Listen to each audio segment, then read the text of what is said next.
Kembali lagi di dalam topik pemilu 2024. Kali ini kita mau mencoba melihat apakah ada pengaruh tingkat pendidikan terhadap preferensi pilihan politik, baik itu pilihan presiden, pilpres, maupun pilihan partai politik dalam pemilu legislatif atau pileg.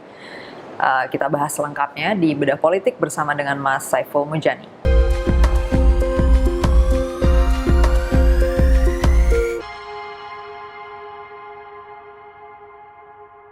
Mas Saiful, kali ini kita mau coba ngelihat apakah ada pengaruh tingkat pendidikan orang ke pilihan mereka di dalam pilpres maupun pileg. Jadi apakah berpengaruh ke pilihan presiden maupun pilihan partai politiknya gitu? Biasanya pengaruh pendidikan terhadap perilaku memilih itu kan ya, itu di frame dalam konteks kelas sosial. Oh, ya. Oke. Jadi dipercaya bahwa kelas sosial itu berpengaruh terhadap pilihan politik ya. gitu ya. Tapi tingkat pendidikan ini memang biasanya sejalan tuh ya, maksudnya berkorelasi dengan berbanding lurus gitu dengan kelas sosialnya. Betul. Jadi ketika kita membahas hubungan antara kelas sosial dengan perilaku memilih, itu indikator yang dipakai biasanya selama ini adalah pertama pendidikan. Pendidikannya lebih baik atau kurang. Itu satu. Untuk kelas atas atau kelas bawah itu cerminan dari itu. Satu. Kedua, misalnya jenis pekerjaan, apakah blue collar atau white collar misalnya, atau pendapatan yang lebih baik atau kurang, kira-kira kayak begitu kan ya. Nah, kali ini kita hanya melihat spesifik pada pendidikan gitu ya. Apakah pendidikan atau perbedaan pendidikan yang itu merupakan cerminan dari perbedaan kelas sosial punya pengaruh terhadap terhadap pilihan politik dalam pilpres maupun dalam pemilu legislatif. Kita melihat di sini kan ya, di data survei kita 2 tahun terakhir ya, total sampelnya sekitar 8.000 lebih, begitu. Kita menemukan secara umum dalam pemilihan presiden, perbedaan pendidikan itu berpengaruh signifikan, gitu ya. Sangat-sangat signifikan. Gitu ya. Jadi kita melihat kalau di pendidikan itu dibagi ke dalam 2 kelompok kan ya, yang berpendidikan SD atau kurang sampai SMP di satu kelompok, di kelompok lain ada SLTA ke atas gitu ya. Maka kita menemukan di sini proporsinya hampir seimbang.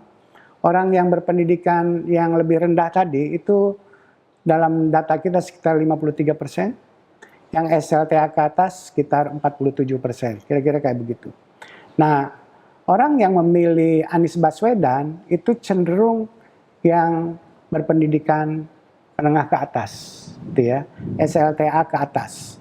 Itu proporsinya lebih besar daripada pemilih yang berlatar belakang pendidikan lebih rendah, SD misalnya atau bahkan tidak sekolah atau SLTP, kira-kira kayak begitu. Memang Pak Anies cukup punya branding yang kuat di situ ya, maksudnya. Saya kira iya, itu logis. Beliau terkenal sebagai inilah orang yang dengan background akademik yang kuat gitu. Dan saya kira orang yang mengikuti berita-berita politik yang relatif baru, Anies Baswedan kan relatif baru ya di dalam politik ya. Muncul yang pertama kali mengenalnya, saya kira adalah orang yang berlatar belakang pendidikan lebih tinggi kan daripada masyarakat pedesaan misalnya di pedalaman yang kurang akses terhadap berita dan sebagainya semacam itu, yang biasanya itu pendidikannya lebih rendah kan ya gitu ya. Nah, jadi cenderung sama dengan Ganjar. Ganjar juga demikian, sama seperti Anies. Ganjar adalah di dalam politik nasional itu relatif pendatang baru lah. Walaupun dia kedua-duanya kan gubernur kan, masih tingkat lokal sebenarnya. Tapi kan menjelang pemilu 2024 dia udah menjadi tokoh nasional gitu, setidaknya dalam pemberitaan. Kita melihat juga cenderung orang yang berpendidikan menengah ke atas itu proporsinya lebih besar pada Ganjar sama seperti Anies dibanding yang pendidikannya lebih rendah, kira-kira kayak begitu kan ya. Ini terbalik dengan Prabowo, gitu ya.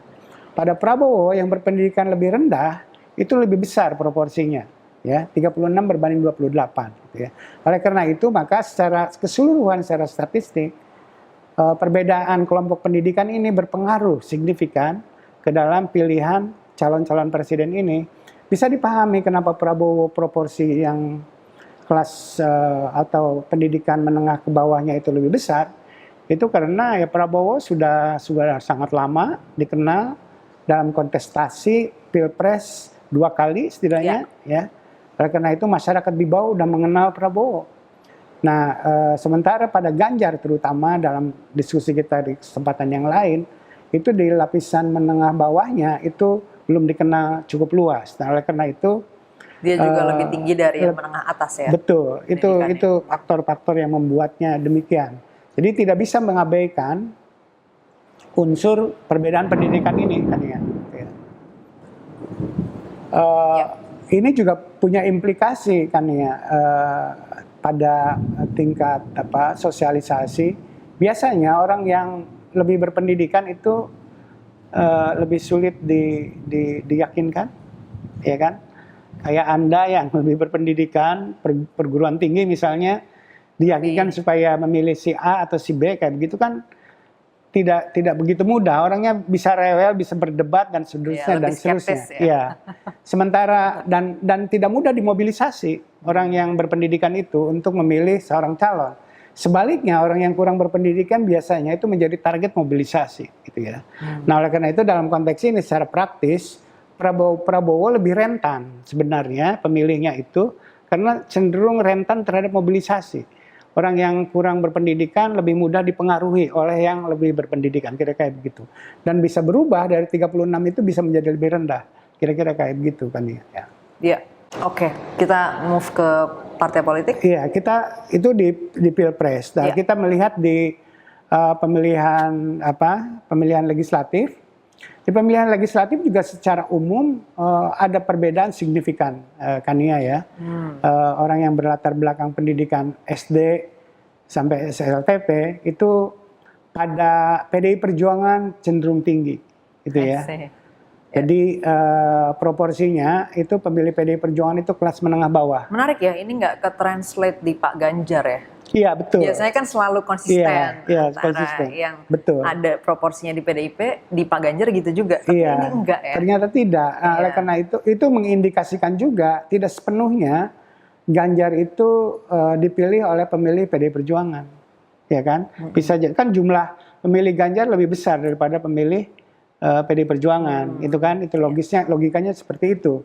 Nah, oleh karena itu kalau ada perbedaan proporsi latar belakang pendidikan itu logis ada di sana gitu ya. Karena mungkin yang banyak itu milih dia tuh bukan dari sini berarti ya? Bukan dari lumbung ini. Betul, bukan dari lumbung ini. Walaupun tentu aja sangat signifikan pengaruh daripada hubungan antara PDI Perjuangan dengan pilihan terhadap Ganjar.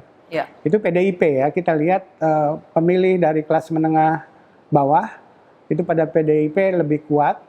Demikian juga kita lihat pada Golkar cenderung juga kelas bawah lebih gitu ya. Kebalikan dari itu adalah PKS. Kita melihat pada PKS cenderung pemilihnya adalah kelas menengah ke atas. Cenderung juga kita melihat pada Gerindra sedikit gitu ya. 10 berbanding 11 atau pada Demokrat 6 berbanding 7. Atau pada partai-partai baru yang lainnya 4 berbanding 5. Kira-kira begitu kan ya. Tapi yang paling menyolok di sini adalah PDI Perjuangan. PDI Perjuangan sama Golkar, di mana pemilih mereka dari lapisan yang pendidikan menengah ke bawah itu jauh lebih banyak daripada yang menengah ke atas. Nah, oleh karena itu juga menjadi faktor yang bisa berpengaruh dinamika pemilihnya, karena tadi seperti saya katakan di dalam Pilpres, dalam pemilihan legislatif pun pemilih lapisan bawah itu cenderung lebih rentan terhadap mobilisasi, yang mudah lebih berubah, kira-kira begitu kan ya. Dari sini kita udah bisa lihat ya, berarti tingkat pendidikan yang secara nggak langsung biasanya itu juga menggambarkan kelas sosial ya. Ternyata berpengaruh ke pilihan. Berarti kelas sosial ukur dari pendidikan berpengaruh. Berpengaruh dalam perilaku kepada pilihan politik para pemilih, baik itu pilihan presiden maupun pilihan partai politiknya. Nanti mungkin di bahasan selanjutnya kita akan coba bandingkan ya, kayak seberapa berpengaruhnya faktor ini dibandingin dengan mungkin faktor lainnya yang akan kita bahas di episode lainnya. Untuk yang ini cukup dulu. Sampai ketemu di episode bedah politik berikutnya.